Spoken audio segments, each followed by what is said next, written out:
Hello friends, welcome to Sri stars. இன்றைக்கி நம்ம road கடை ஸ்டைலில் எப்படி பானிபூரிக்கான பானி ஈஸியாக நம்ம வீட்லேயே தயார் பண்ணுறதுன்றத பார்க்கலாம். கருப்பு கொண்டக்கடலையை நல்லா வேக வச்சு எடுத்துக்கணும். அதே மாதிரி தேவையான அளவு உருளைக்கிழங்க நல்லா வேக வச்சு எடுத்துக்கணும்.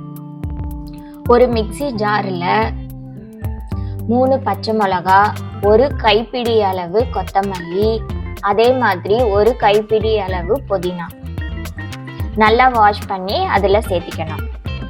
ஒரு பீஸ் இஞ்சி துண்டு இதில் சேர்த்து இதை நல்லா நைஸாக அரைச்சி எடுத்துக்கணும். நம்ம அரைச்சதை ஒரு வடிகட்டி வச்சு நல்லா ஃபில்டர் பண்ணி எடுத்துக்கணும்.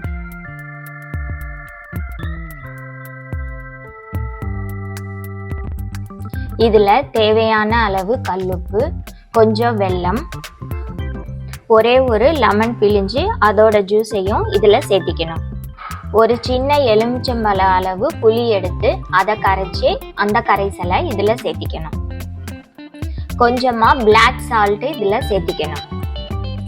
ஜீரகப்பொடி 1/2 ஸ்பூன், மல்லித்தூள் 1/2 ஸ்பூன் இதில் சேர்த்து நல்லா மிக்ஸ் பண்ணிக்கணும். தேவையான அளவு தண்ணி சேர்த்திக்கணும்.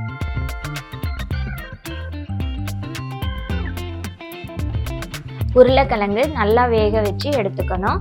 இதில் நான் ஒருத்தவங்களுக்கு தேவையான அளவு உருளைக்கிழங்கு எடுத்திருக்கேன்.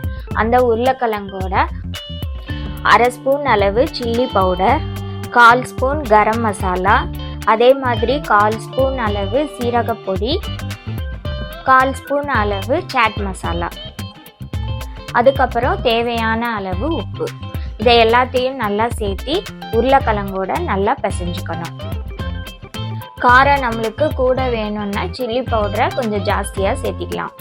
அவ்வளோதாங்க, நம்மளுடைய பானிபூரிக்கான பானி உருளைக்கிழங்கு மசாலா தயார். அவ்வளோதான் ஃப்ரெண்ட்ஸ், இனி நம்ம ஸ்டைலில் சாப்பிட வேண்டியதான். இந்த மாதிரி பானிபூரியை சென்டரில் உடைச்சிட்டு அதில் நம்ம சின்ன சின்னதாக கட் பண்ண பெரிய வெங்காயத்தை கொஞ்சம் சேர்த்திக்கணும். வேக வச்ச கொண்டக்கடலையை சேர்த்திக்கணும். நம்ம ப்ரிப்பேர் பண்ணி வச்ச பொட்டேட்டோ மசாலாவை கொஞ்சம் சேர்த்திட்டு பானியை ஊற்றி சாப்பிட வேண்டியதுதான்.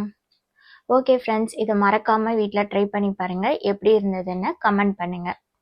தேங்க்ஸ் ஃபார் வாட்சிங்.